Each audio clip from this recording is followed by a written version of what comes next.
Assalamualaikum warahmatullahi wabarakatuh. Saya Aresya Karisma dan Konita Nurul Izzah dari kelompok 12 akan menjelaskan mengenai penerapan nilai Islam dalam toleransi. Mohon disimak ya. Ikhtilaf atau perbedaan dan tanawu atau keberagaman adalah fitrah yang Allah Subhanahu wa taala berikan atas penciptaan manusia di bumi. Allah menghendaki adanya ikhtilaf di antara manusia dengan menjadikan mereka dalam kondisi yang siap untuk menerima perbedaan tersebut. Manusia merupakan makhluk konflik, yaitu makhluk yang selalu terlibat dalam perbedaan, pertentangan, dan persaingan baik secara sukarela maupun terpaksa. Kesalahan dalam mensikapi perbedaan dan keberagaman bisa menimbulkan potensi perpecahan. Agama mempunyai peran strategis dalam sebuah konflik sosial. Hal ini dikarenakan agama merupakan elemen yang paling mendasar dalam budaya dan sangat berpengaruh dalam kehidupan masyarakat. Konflik yang terjadi dapat diredam jika manusia menginternalisasikan nilai toleransi dalam kehidupannya. Toleransi berasal dari bahasa Latin yaitu tolerar, yang berarti menahan diri, bersikap sabar, menghargai pendapat orang lain, berhati lapang, dan tegang rasa terhadap orang yang berlainan pandang atau agama. Toleransi dalam bahasa Arab disebut tasamuh, yang artinya kemurahan hati, saling mengizinkan, dan saling memudahkan.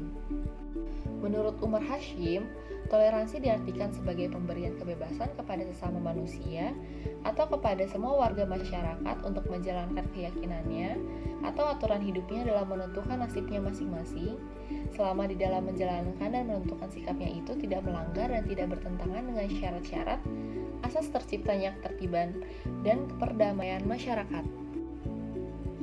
Dari pengertian tersebut dapat kita simpulkan bahwa toleransi beragama adalah sikap sabar dan menahan diri untuk tidak mengganggu dan tidak melecehkan agama atau sistem keyakinan dan ibadah penganut agama-agama lain. Nabi Muhammad menjadikan keteladanannya dalam berdakwah sebagai titik tolak perubahan sosial di wilayah sekitar Arab. Salah satu dari bentuk keteladanan tersebut adalah toleransi yang dijunjung tinggi dalam berinteraksi antara sesama muslim dengan sesama non-muslim. Konsep toleransi merupakan solusi dalam membina interaksi yang harmonis antara umat manusia. Namun, toleransi tidak berarti membebaskan orang untuk berlaku sehendaknya.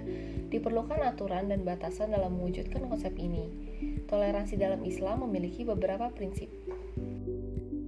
Yang pertama adalah Al-Hurriyah Al-Diniyah atau kebebasan beragama dan berkeyakinan. Kebebasan beragama dan berkeyakinan merupakan hak dasar yang dimiliki setiap manusia. Allah membebaskan setiap hambanya untuk menentukan pilihan keyakinannya. Melalui Quran Surah Al-Baqarah ayat 256, Allah juga melarang setiap tindakan pemaksaan untuk memilih agama dan kepercayaan tertentu. Salah satu prinsip kebebasan beragama yaitu memahami dan menghargai realitas perbedaan. Maka, setiap perbedaan haruslah dikomunikasikan dengan cara yang baik dan bijak. Penistaan serta pembinaan terhadap ajaran agama orang lain tentunya bertentangan dengan prinsip kebebasan beragama. Dalam Quran Surah Al-An'am ayat 108 disebutkan secara tegas tentang larangan untuk memaki pemeluk agama lain. Prinsip yang kedua yaitu Al-Insaniyah atau kemanusiaan. Toleransi dalam Islam mengajarkan untuk menjaga nilai-nilai kemanusiaan. Salah satu di antaranya adalah prinsip keadilan.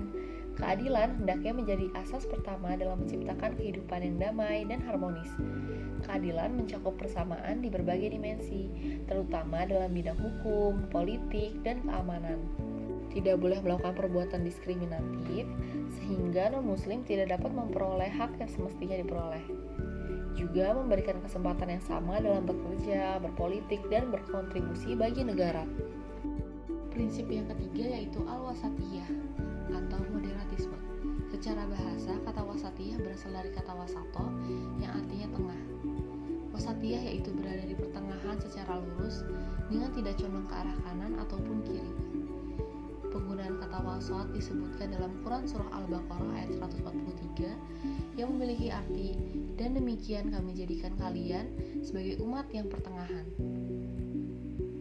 Kata wasat didefinisikan oleh Abdullah Yusuf Ali sebagai esensi ajaran Islam yang menghilangkan segala bentuk ekstremitas dalam berbagai hal.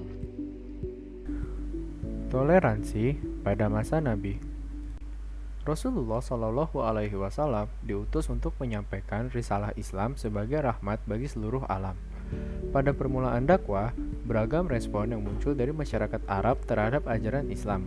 Ada beberapa orang yang menerima, akan tetapi mayoritas menolak dan bahkan memberikan perlawanan dengan berbagai macam cara. Nabi Muhammad menghadapi penolakan tersebut dengan mengedepankan prinsip akhlak yang mulia. Pada awal mula hijrah ke Madinah, hal pertama yang dilakukan Nabi Muhammad yaitu mempersatukan masyarakat Yathrib untuk membuat kesepakatan bersama yang dikenal dengan Piagam Madinah. Kesepakatan ini bertujuan untuk bekerjasama mempertahankan wilayah mereka dari setiap ancaman dan juga untuk melindungi kebebasan beragama dan beribadah. Kesepakatan ini merupakan salah satu perjanjian politik yang memperlihatkan kebijaksanaan dan toleransi Nabi Muhammad SAW.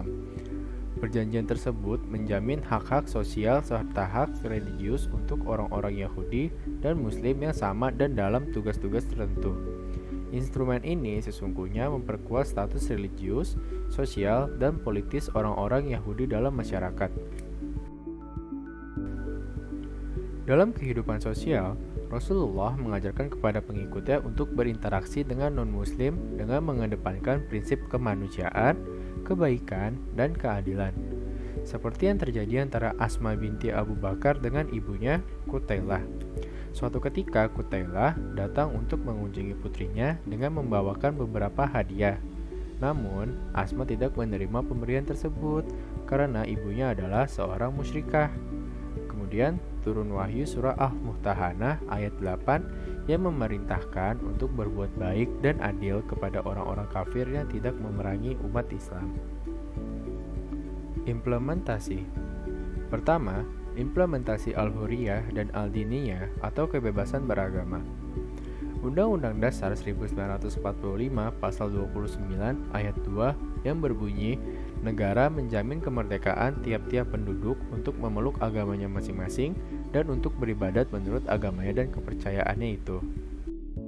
Kedua, implementasi Al-Insaniyah atau kemanusiaan.